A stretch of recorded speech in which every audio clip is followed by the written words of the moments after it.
پچھلے دنوں لاہور میں ایک ایسا دلخراش واقعہ رونما ہوا جب ایک نوجوان استاد جس کی عمر تقریباً 36 یا 37 برس بتائی جاتی ہے، وہ اپنی جماعت میں بچوں کو پڑھاتے ہوئے اپنے خالق حقیقی سے جا ملا، اور وجہ یہ بتائی جاتی ہے کہ اس کو ہارٹ اٹیک آیا ہے۔ آخر اس کی وجہ کیا ہے؟ کیوں لوگ جوانی کے ایام میں، اور خاص طور پھر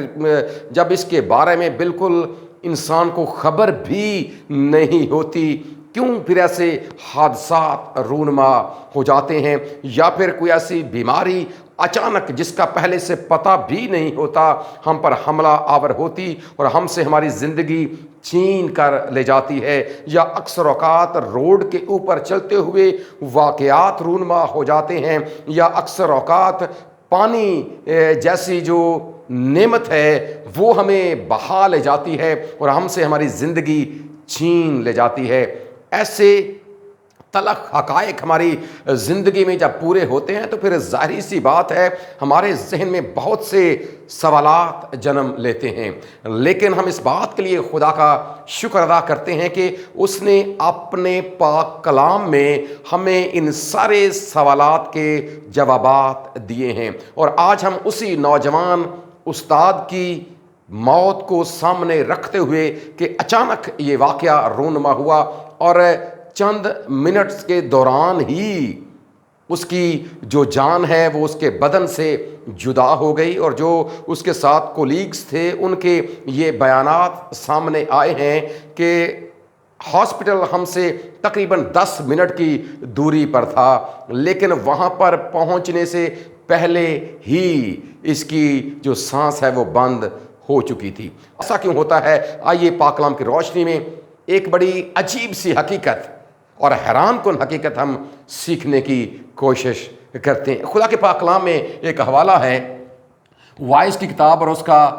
3 باب، اور جب ہم اس کے 3 باب کا مطالعہ کرتے ہیں تو اس کی پہلی آیت میں جو بات لکھی گئی ہے وہ یہ کہ آسمان کے نیچے اور زمین کے اوپر ہر ایک کام کا ایک موقع اور ایک وقت ہے، یعنی کہ ہر ایک کام کا جو وقت ہے وہ قادر مطلق خدا نے ٹھہرا دیا ہے۔ اور اس بات کو بھی ذہن میں رکھیں کہ یہ کتاب لکھنے والا یہ اس دنیا میں برپا ہونے والا عقل مند ترین انسان ہے، اور اس نے یہ حکمت اور اس نے یہ دانائی اپنے قادر مطلق خدا سے مانگ کر پائی تھی۔ میری مراد مقدس سلیمان ہے، جس نے بادشاہ کے دور پر انتہائی زیادہ شہرت پائی اور دنیا کے لوگ اس کی حکمت اور دانائی کے گرویدہ تھے۔ اس کتاب میں اس نے اپنی زندگی کا نچوڑ ہمارے سامنے رکھا ہے، اور انہی حقائق میں سے وہ ہمارے سامنے ایک بات رکھتا ہے کہ پیدا ہونے کا ایک وقت ہے اور مر جانے کا ایک وقت ہے۔ اب جب ہم اس نوجوان استاد کی بات کرتے ہیں کہ اچانک سے اپنی ڈیوٹی سر انجام دیتے ہوئے کچھ ایسا معاملہ ہوا بھی نہیں، وہ صرف نیچے گرا ہے اور اس کی جان چلی گئی ہے، کوئی حادثہ نہیں، کوئی بیماری نہیں، کوئی ایسی بات نہیں، دل اچانک بند ہو گیا اور وہ چلا گیا۔ اب یہاں پر جب ہم پیدا ہونے کی بات کرتے ہیں یا پیدا ہونے کے وقت کی بات کرتے ہیں تو اس بات کو یاد رکھیں کہ بائبل مقدس یہ تو بتاتی ہے کہ انسان پیدا ہوتے ہیں، بائبل مقدس یہ بھی بتاتی ہے کہ انسان مر جاتے ہیں، لیکن جب ہم غور کرتے ہیں تو پیدا ہونے کے وقت کے بارے میں کہا گیا کہ یہ ایک وقت ہے، مر جانے کا ایک وقت ہے۔ وقت تو ہے، لیکن یہ وقت ہے کب، کہاں پر ہوتا ہے، کیسے ہوتا ہے، اس کے بارے میں یہ بات یاد رکھیں خدا کا پاک کلام ہمیں نہیں بتاتا۔ اس کی وجہ یہ ہے اس میں یقیناً قادر مطلق خدا کی حکمت ہے تاکہ انسان اس بات پر غور کرے، اس کے بارے میں سوچے کہ آخر ایسا کیوں ہے۔ یہ بات خدا نے یاد رکھے اپنے ہاتھ میں رکھی ہے۔ پیدا ہونا یہ خدا کی اپنی قدرت اور اس کا اختیار ہے کہ کس انسان نے کہاں پر کیسے پیدا ہونا ہے، کیونکہ کوئی بھی انسان غور کرنے پر یہ پتہ چلتا ہے کہ دنیا میں آج تک جتنے انسان پہلے آ چکے اور چلے گئے ہیں اور جتنے آج موجود ہیں یا جتنے اس کے بعد آئیں گے، ان میں سے کوئی بھی اپنی مرضی کے ساتھ پیدا نہیں ہوتا، اور پیدا ہونے کے لیے نہ تو وہ اپنے ملک کا انتخاب خود کرتا ہے، نہ اپنے ملک کے صوبے کا انتخاب خود کرتا ہے، نہ اپنے ملک کے ضلع کا انتخاب خود کرتا ہے، نہ اپنے شہر، نہ اپنے محلے، نہ اپنی گلی، نہ اپنے گھر، اور نہ اپنے والدین، نہ اپنے بھائی اور نہ اپنی بہنیں۔ کس ملک میں، کس جگہ میں، کس گھر میں، کس والدین کے ہاں، یا کون سے اس کے بھائی بہنیں ہوں گے، اس کا انتخاب، یہ بات یاد رکھیں، قادر مطلق خدا کرتا ہے۔ سو پیدا بھی وہی خدا کرتا ہے، کیونکہ انسان ساری کائنات کا، ظاہر سی بات ہے وہ خالق ہے، انسان بھی اسی کی مخلوق ہے، اور وہی خدا انسان کو پیدا کرتا ہے۔ کب، کہاں پر، کیسے انسان نے پیدا ہونا ہے، یہ اسی قادر مطلق خدا کا اختیار ہے، اور اس لیے تو ہم کہتے ہیں کہ میں ایمان رکھتا ہوں خدا قادر مطلق باپ پر۔ اور اس کے ساتھ جب ہم مر جانے کی بات کرتے ہیں تو اس بات کو بھی یاد رکھیں، خالق ہونے کے ناطے سے یہ اسی کا اختیار ہے کہ وہ یہ فیصلہ بھی کرے کہ کس انسان نے کہاں پر، کن حالات میں، کس جگہ پر کیسے اس کی وفات ہو جانی ہے، کیسے اس نے زمینی اس کا سفر ختم ہو جانا ہے، یہ بھی قادر مطلق خدا نے اپنے ہاتھ میں رکھا ہے۔ ہاں، کئی بار ایسا ہوتا ہے کہ انسان خودکشی کر لیتا ہے، لیکن اس بات کو بھی ذہن میں رکھیں کہ خودکشی بھی اس وقت تک کامیاب یہ تجربہ بھی نہیں ہوتا جب تک خدا کی طرف سے آرڈر نہ ہو، کیونکہ کئی بار انسان اپنے کو گولی مارتا ہے، گولی بھی مس ہو جاتی ہے۔ سو یہ بھی قادر مطلق خدا کا اپنا اختیار ہے کہ پیدا ہونے کا، مر جانے کا۔ سو یہ وقت چونکہ اور یہ قدرت قادر مطلق خدا کی ہے، اور خدا ہی نے اس ٹیچر کی زندگی میں بھی اپنے اسی اختیار کو استعمال کیا، کیونکہ اس کا وقت پورا ہو گیا تھا۔ اب یہ تو بتا دیا گیا کہ پیدا ہونے کا ایک وقت ہے، مر جانے کا ایک وقت ہے، لیکن ان دونوں کے درمیان جو درمیانی وقت، یعنی جسے ہم زندگی کا نام دیتے ہیں، یہ کتنی ہوگی، یہ بھی اسی قادر مطلق خدا کا اختیار ہے۔ وہ ایک سیکنڈ ہے، وہ ایک منٹ ہے، وہ ایک گھنٹہ ہے، وہ ایک دن ہے، ایک ہفتہ ہے، ایک مہینہ ہے، ایک سال ہے، ایک صدی ہے، یا اس سے زیادہ ہے، یہ بھی اسی قادر مطلق خدا کا اختیار ہے۔ اور اسی نے پھر اپنے اسی اختیار کو اس ٹیچر کی زندگی میں بھی اور لوگوں کی زندگی میں بھی جب کوئی ایسا معاملہ ہوتا ہے تو وہی قادر مطلق خدا اپنے اختیار کو استعمال کرتا، اور جس کو پھر وہ جی چاہتا ہے واپس اپنے پاس بلا لیتا ہے، اور ہمارا اس بات پر ایمان، یقین اور بھروسہ ہے۔ اور اس کے ساتھ ایک حیران کن اور بات، ہم انسانی زندگی ہی کے بارے میں جب غور کرتے ہیں تو اگلی جو 7 آیات ہیں، یعنی کہ اسی باب کی دوسری آیت سے لے کر اس کی 8ویں آیت تک جو 7 آیات ہیں، اس میں انسانی زندگی کے بارے میں ایک بڑی حیران کن بات کی گئی ہے۔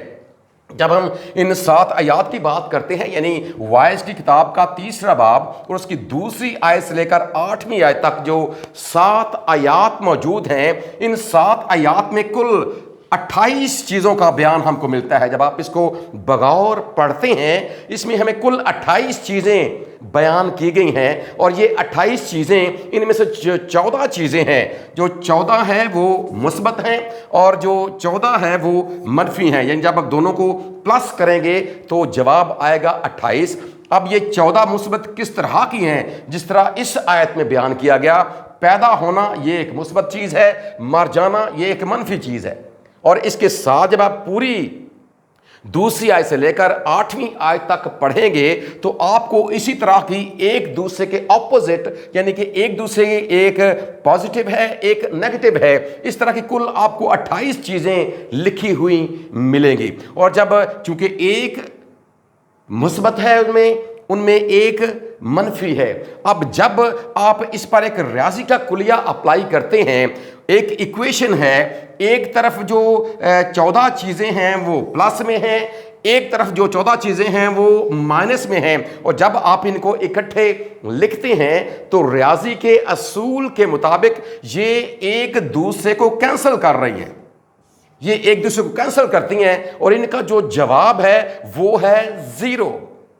اب اصل میں جو خدا کا بندہ مقدس سلیمان ہے، خدا کی دی گئی حکمت اور دانائی کے وسیلے سے دنیا کے لوگوں کو یہ سمجھانے کی کوشش کر رہا ہے کہ کل 28 چیزیں سے مراد یہ ہے۔ اب چونکہ یہ 7 آیات ہیں، 7 آیات میں بیان کرنے کی کوشش کی گئی ہے، اور 7 کا عدد کاملیت کا عدد ہوتا ہے۔ اس کا مطلب یہ ہے کہ جو چیزیں یہاں پر بیان کی گئی ہیں اصل میں یہ دنیا کے کاموں کا وہ نچوڑ بیان کر دیا گیا ہے۔ تقریباً سبھی قسم کے کام اس میں موجود ہیں۔ حالانکہ کل 28 ایسے کام نہیں ہے جو انسان کرتا ہے، لیکن جب آپ غور کریں گے اور اس بات کو غور سے پڑھیں گے، بغور پڑھیں گے، تو آپ کو یہ پتہ چلے گا کہ اصل میں یہ تقریباً سبھی کام اس میں آ جاتے ہیں۔ اور چونکہ 14 مائنس ہیں، 14 اس میں پلس ہیں، اور جب یہ ایکویشن بنتی ہے تو اس کا جواب آ جاتا ہے زیرو۔ اس کا مطلب جو انسانی زندگی کا حاصل ہے، یعنی کہ زمین پر جو انسان زندگی گزارتا ہے، چونکہ پہلی آیت میں لکھا ہے کہ آسمان کے نیچے جو کام ہوتے ہیں وہ بالکل زیرو ہیں۔ اور پہلی آیات میں جب آپ اسی کتاب کو، اس کی پہلی آیات کو پڑھیں گے تو وہاں پر یہی خدا کا بندہ کہتا ہے کہ باطل باطل اور سب کچھ باطل ہے۔ اور جب ہم مزید آگے بڑھتے ہیں، یہ بات یاد رکھیں، جو 28 کا عدد ہے، اب جب ہم اس عدد 28 کی بات کرتے ہیں تو 28 حاصل ضرب ہے 7 کا اور 4 کا۔ جب آپ 7 کو 4 کے ساتھ ملٹیپلائی کرتے ہیں تو جواب آتا ہے 28۔ بڑی قابل غور بات ہے، جب آپ 4 کو 7 کے ساتھ ملٹیپلائی کرتے ہیں تو یہ 28 اس کا حاصل ضرب یا اس کا جواب آتا ہے۔ اور جو 7 عدد ہے، ابھی ہم نے سیکھا کہ 7 کا عدد بائبل مقدس کے مطابق یہ کاملیت کا عدد ہے، اور جب ہم 4 کی بات کرتے ہیں تو اسے کائنات کا عدد مانا جاتا ہے۔ 4 کا عدد کائنات کا عدد ہے، چونکہ اس سے مراد مشرق، مغرب، شمال اور جنوب بھی ہے، یعنی کہ چاروں اطراف،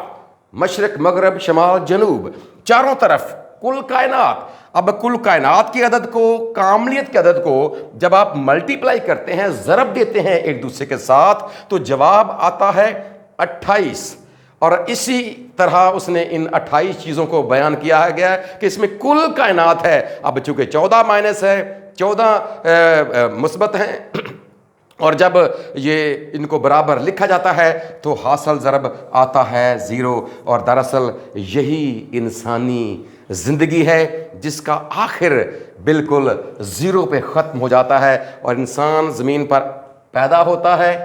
جو وقت اسے خدا کی طرف سے ملتا ہے وہ گزارتا ہے، اور جو کچھ وہ زمین پر رہ کر حاصل کرتا ہے، کماتا ہے، کچھ بھی ہے، وہ روپے پیسے کی صورت میں ہے، سونے چاندی کی صورت میں ہے، یا اس کے ساتھ آپ اولاد کی بات کر لیں، کچھ بھی دنیاوی رشتوں کی بات کر لیں، کسی بھی چیز کی بات کر لیں، لیکن جب وہ واپس جاتا ہے تو اصل میں وہ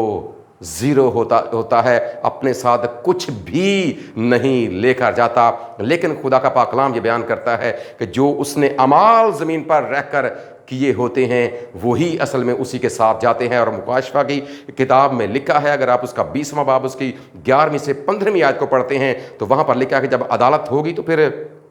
کتابیں کھولی جائیں گی اور اعمال کے مطابق پھر مردوں کا انصاف کیا جائے گا۔ سو آپ کے اعمال اور آپ کا ایمان آپ کے ساتھ جاتا ہے۔ اور ابھی ہم نے اس بات کو سیکھ لیا ہے کہ زمین پر رہ کر ہم کچھ حاصل نہیں کر سکتے، کچھ بھی حاصل کریں گے لیکن اس کا جو جواب ہے وہ زیرو ہی ہے۔ ضرور آپ اس حوالے کو بغور مطالعہ کیجئے اور خدا کے پاک کلام کو پڑھنے کے وسیلے سے برکت پائیے، اور یقیناً جب آپ اس کو پڑھیں گے نا تو خدا کا پاک کلام بیان کرتا ہے، خدا کا بندہ پولس رسول یہ بیان کرتا ہے کہ پس ایمان سننے سے پیدا ہوتا ہے اور سننا مسیح کے کلام سے۔ جب آپ یہ حوالہ پڑھیں گے تو آپ کے سامنے زندگی کی یہ حقیقت آ جائے گی کہ پیدا ہونے کا بھی ایک وقت ہے اور پھر مر جانے کا بھی ایک وقت ہے، اور ان اوقات کو قادر مطلق خدا نے اپنے ہاتھ میں رکھا ہے۔ اور پھر یہی بات آپ کو اس بات کی طرف بھی لے کر آئے گی کہ جب آپ یہاں سے تو آپ نے کچھ بھی نہیں لے کر جانا، لیکن جہاں پر آپ جا رہے ہیں وہاں آپ کا کیا ہے۔ اصل بات یہ ہے کہ وہاں پر آپ کا کیا ہے، اور اگر آپ وہاں پر جا کر ہمیشہ کی زندگی میں رہنا چاہتے ہیں، ابدی آرام میں رہنا چاہتے ہیں، ابدی سکون میں رہنا چاہتے ہیں، تو پھر اس کے لیے ایک کام کرنا بڑا ضروری ہے، اور وہ کام یہ ہے کہ آپ اس بات کو اپنے ذہن میں بٹھا لیں کہ خدا نے دنیا سے ایسی محبت رکھی کہ اس نے اپنا اکلوتا بیٹا بخش دیا تاکہ جو کوئی اس پر ایمان لائے وہ ہلاک نہ ہو بلکہ ہمیشہ کی زندگی پائے۔ ہمارا خدا اس پیغام کے وسیلے سے ہم سب کو برکت بخشے، آمین۔